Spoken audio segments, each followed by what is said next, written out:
Hi, my name is Lucas and welcome to my channel. In today's video, I'm gonna show you how I made that video using the best video editing app known to man in iOS and Android. Let me show you how.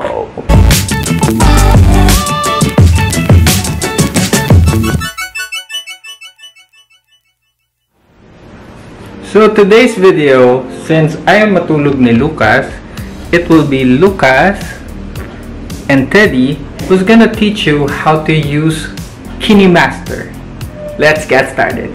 So to get started, you just have to click on the plus sign right at the middle. And then you have to select the aspect ratio of your project. So for me, I will use it for YouTube. So I'm gonna use the 16:9 option. And immediately it will show you all your folders in your cell phone, so you could download immediately yung videos or photos that you wanted to use for this project. So I just want to click on back first, and I want to show you yung interface that you will work with. Down at the bottom, that will be your time frame. Diyan mo ilalatag lahat ng videos, lahat ng audios, lahat ng pictures that you will work on. On the right side, dyan mo naman makikita yung controls and option mo to edit your video. And then yung malaking screen na black, that is your playback. Dyan mo pwedeng i-play yung video mo so you could always test your progress. So let's start by importing a video. Just click on Media. And then let's go to my folder, Downloads. Then let's use this video. And click on Back. Back again. Now, as you can see, at the bottom on my timeline, here, makikita mo kung gaano kahaba yung video.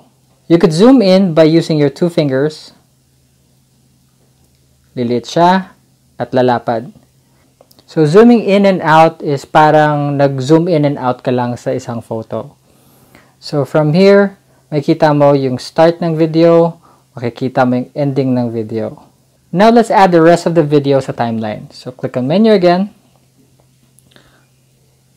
Downloads. So, I'm going to use this video.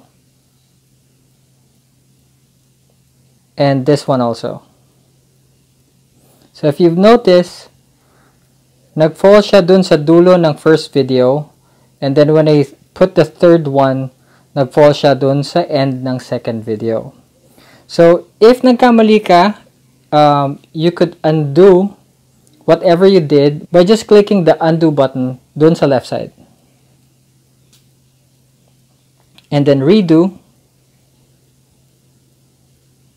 para maibalik mo kung ano yung nawala. So, if you want to delete a video, let's say you want to delete the first video, click mo lang siya. Pag nag-highlight siya in yellow, you could start editing that video. If you want to delete that, just click on the delete button.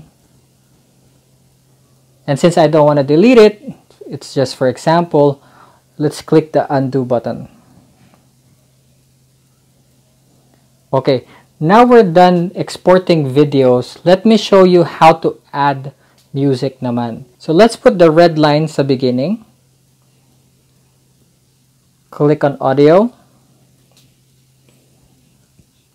Alright, so in the audio interface, the songs, albums, artists, folders, all of this would be coming from your cell phone. Let me show you. So ayan yung mga album ko, artist, and my folder. At the top, yung music, SFX, that's coming from the app. So let me show you. SFX is the sound effects. If you click on get sound effects, you need to be connected to the internet. Alright, just to set an example, let's try cartoons. Let's try animals.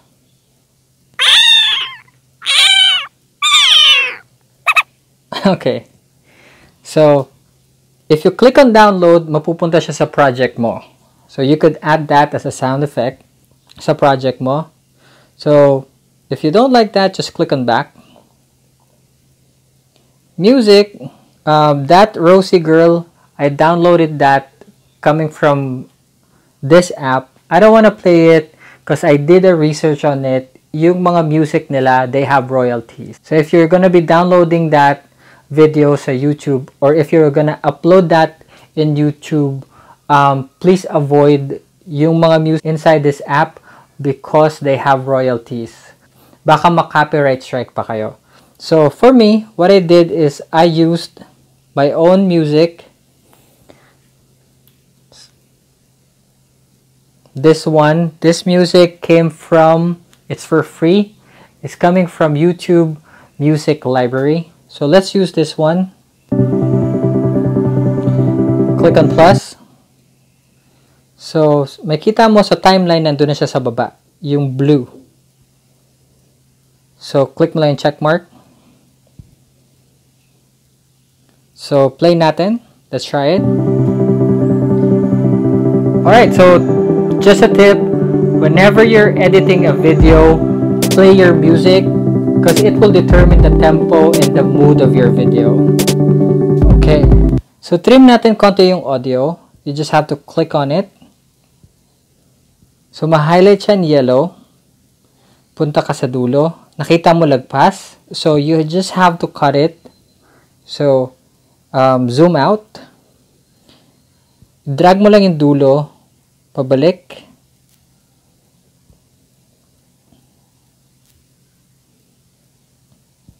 And then zoom in para makita mo accurately yung cut. So drag mo lang yung dulo. So yan, pantay na sila. Okay, test natin yung dulo. So if you notice, parang hindi okay kasi biglang na-cut. So this is how you edit the audio. Just click on the last icon dun sa right side. This one. So let's go here. Few seconds from the end. Pag click mo yung plus sign na to, it will put a reference point dun sa audio na pwede mo siyang i-edit. So that's one. And then let's put another one dun sa end. So may new reference point na dito and meron reference point dun sa ending. Pag binaba mo yung audio, click mo yung check mark. Test natin.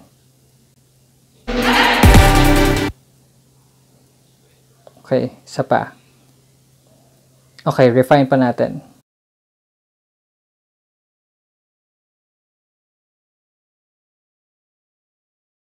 Test natin.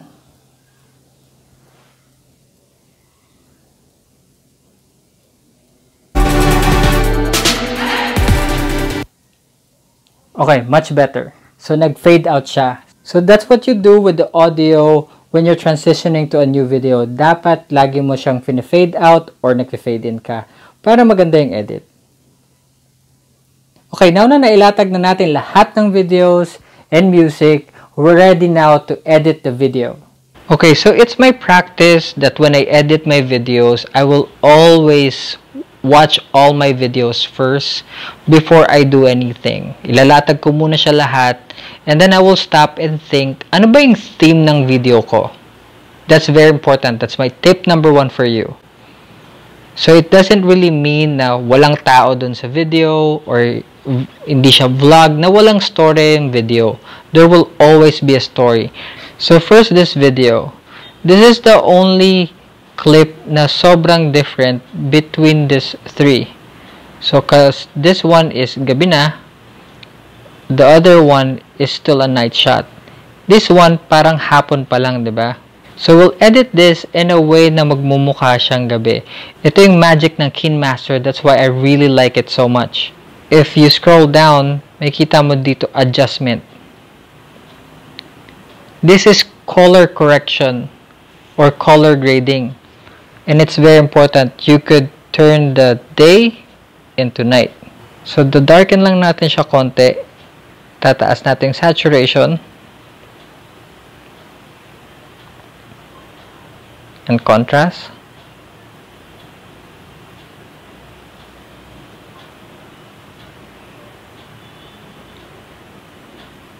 Click the check mark. If you play that,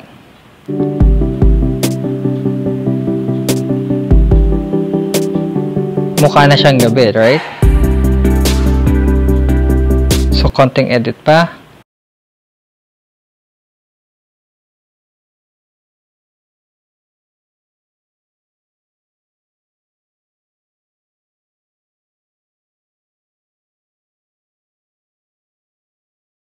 So, hit on play. So, makikita mo, mukha na siyang gabi. So, yan ang gusto ko sa KineMaster. Hindi mo yan makikita sa ibang application sa cellphone na mag-i-edit ng video na ganito kaganda. So, cut natin to konti. Click natin yan. Trim natin. Split. Pag-click mo to, trash can, deleted. So, pag play natin, tignan natin kung maganda yung transition.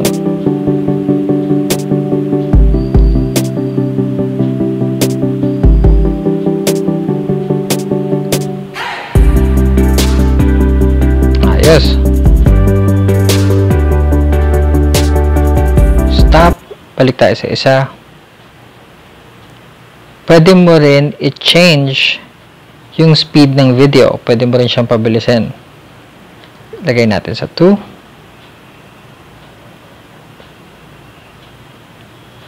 Or 1.5.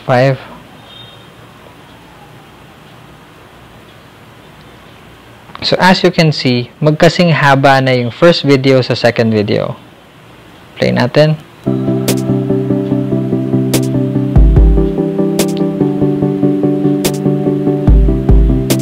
Okay. Editin natin yung isa. Palitan natin yung speed.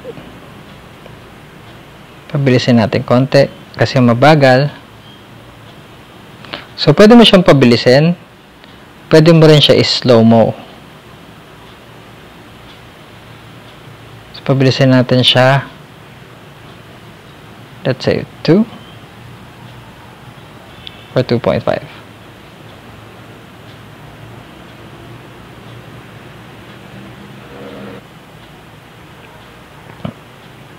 So, na-trim na natin yung mga videos. Dagdagan na natin siya ng mga transitions. So, i-zoom in mo lang siya. May kita kang plus sign between those two videos. Click mo lang siya. Tapos, stick lang tayo sa transition na classic. Fade through.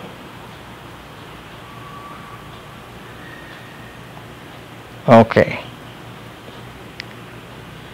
Click mo lang yung check mark. Tapos punta tayo dun sa kabila. Palitin natin uli. Punta tayo sa kabilang frame. Or kabilang scene. Click mo lang yung plus sign. Kaya lang natin yung transition na ginawa natin kanina. Fade through. Pwede naman yung isa. Pero I would prefer this one compared to that. Para siyang fade to black. There. Or, pwede rin crossfade. Pag clinic mo yung crossfade, mag-overlap yung dalawang video. For this technique, hindi ko siya gusto. Maybe it will work for other scenes. But for this one, it's a night scene, so mas gusto ko fade to black. So, just click yes, or so just click on the check mark, and that's it. Meron ka ng BRoll. So, let's check more options here na hindi ko na turo sa inyo kanina. This one, yung reverse, if you click it, maglo-load siya, and i-edit niya yung video mo pabaliktad. But I don't want to do that. So, cancel that. Rotate. So, i-rotate niya yung image mo. Color filter. So, it's like a preset color grading. So, try natin. Sobrang daming options dito. Let's try yung basic. Try tayo ng tatlong styles. So, let's say this one. So, naging purple siya. Yung second, nag-mellow yung video. The third,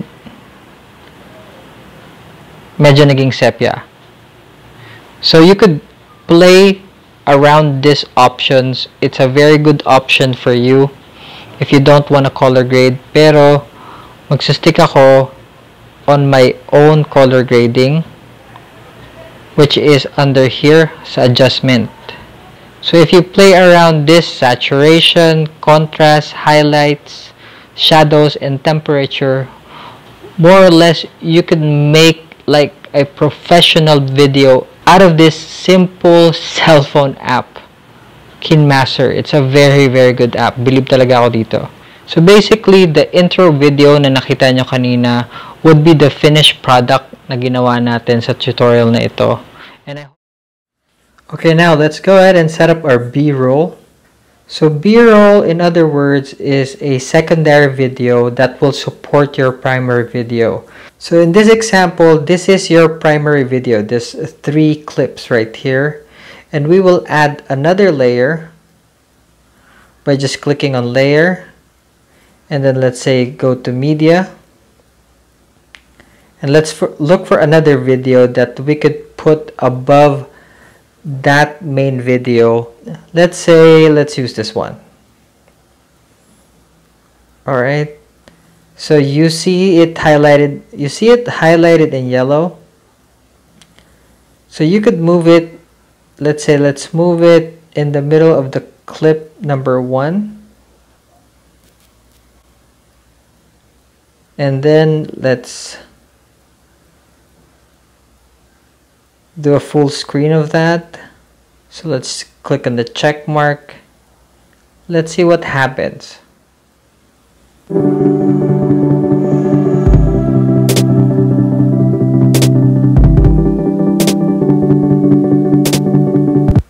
Alright, it's not added to the timeline of your primary video. There's another layer.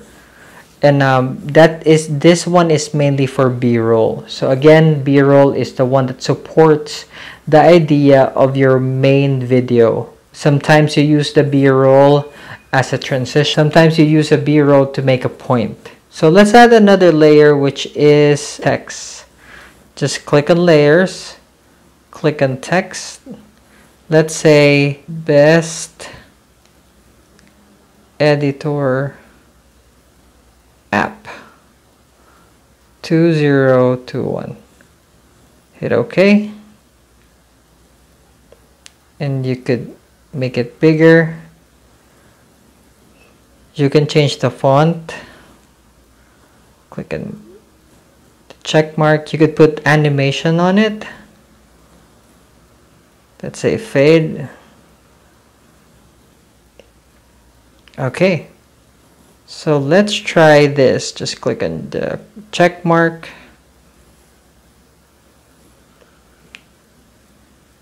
Let's see what we got.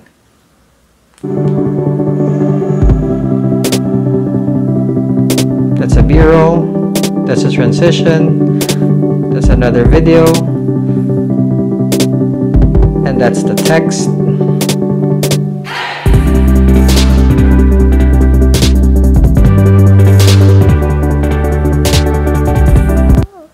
Alright, so that's a complete edit. Basically, there are so much more in this app that I haven't shown you, but it will take another maybe 1 hour just for me to go through it. So basically, yung tinuro ko basic lang, but this is the most important things about editing. That's trimming, the audio, the music, the transition, the B-roll, the text. If you know that, okay ka na. Pwede ka na gumawa ng YouTube video. So let's import this. Just click on the button up at the right corner. You have an option to save it at 180p. But I'm going to change it to 720 just for an example. And then frame rate, I always use 25. Let's change this to high. And then click on export. Okay, it's exporting now. So this app will create a folder in your phone that says KineMaster. You will find your videos under your gallery or your video app. And that's a complete edit. And that's the only thing that you need to know to make your first video and upload it on YouTube. So what's your final thought about KineMaster app? I don't care, Daddy. So our final thoughts about KineMaster is that if you're just starting in making videos, yes. So what's our final thoughts about KineMaster, Lucas? So KineMaster is the best app for you, especially if you're starting making videos. If you're using your cell phone, the best yun kasi everything is right there, from the way you trim the videos, from the way you put images, and even yung green screen na background pwede mong i-delete and palitan ng anything.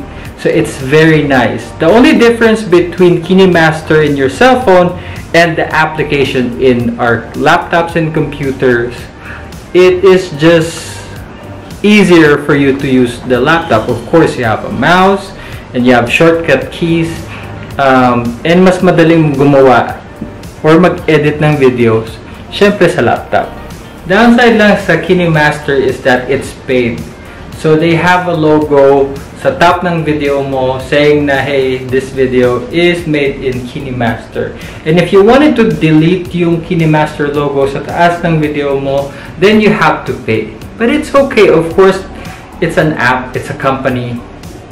Doon sila kumikita. Syempre naman. There are workarounds in how to delete, not delete, but cover the image that they have on your video. So what I did in my video, yung sa example ko kanina, I imported yung video na yun in another app which is InShot. So InShot, it's a free app, no logos. So what I did is in-import ko yung video and then I use my logo to put it above their logo and then sinave ko. So wala, daya, no? But all in all, KineMaster is the best app for you if you're just starting and you're trying to learn how to edit. It's the best. Everything is there. Nasa iyo ng lahat. Nasa iyo na ang lahat. Nasa iyo na whatever that. So this is for me this week. Thank you for watching my video. See you next week. Bye-bye.